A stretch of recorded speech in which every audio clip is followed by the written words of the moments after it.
If you told Arsenal fans a month ago they'd have something to play for on the last day of the season, this is not what they'd have had in mind. But with title hopes dashed again, it's suddenly all about staying ahead of the neighbours. It is said that there are 3 teams involved at every football match. And whilst fans are there to watch the 2 teams on the pitch, it's the team off the pitch who make sure that millions of us who watch live football every week have a safe and enjoyable experience.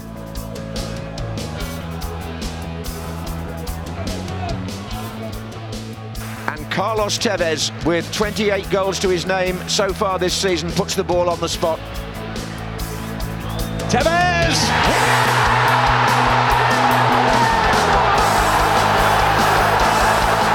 Welcome to On The Ball, the training programme developed by the football authorities, safety officers and the Football Licensing Authority, especially for football stewards.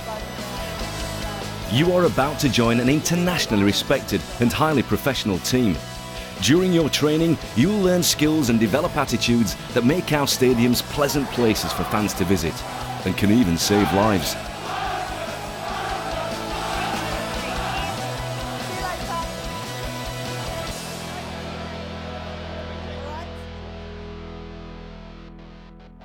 We've actually got a fire in the stand on the far side of the ground, and that looks very nasty indeed. Now the police have gone over there to try and quell the fire, and they're frantically getting some of the supporters out. Now these are extraordinary scenes at Valley Parade. It's supposed to be a day of celebration. One hopes the stand doesn't burn down. Following a number of football stadium-related disasters in the 1970s and 80s, including the stairway barriers collapsing at Ibrox in 1971, the stadium fire at Bradford City in 1985, and the human crush at Hillsborough in 1989, spectator safety at British football stadia was a very prominent issue. The inquiry into the events at Hillsborough was a major turning point as it resulted in the Taylor Report, which made a series of recommendations governing the safety of spectators at British football stadia. The report advocated significant changes to the design of football grounds, including the removal of the fences confining fans into standing areas, which were installed to prevent people from getting onto the pitch, and a move to all-seater stadiums amongst the top tier of clubs.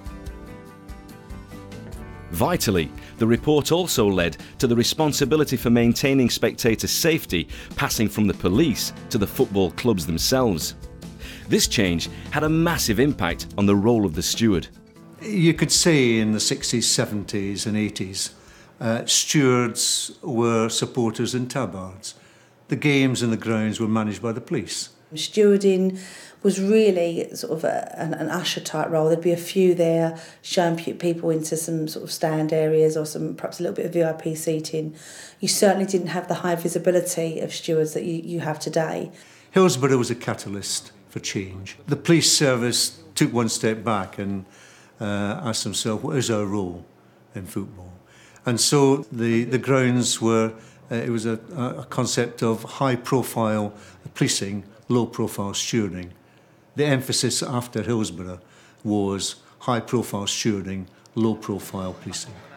20 years ago, they didn't have training, they didn't have the necessary briefings that are required.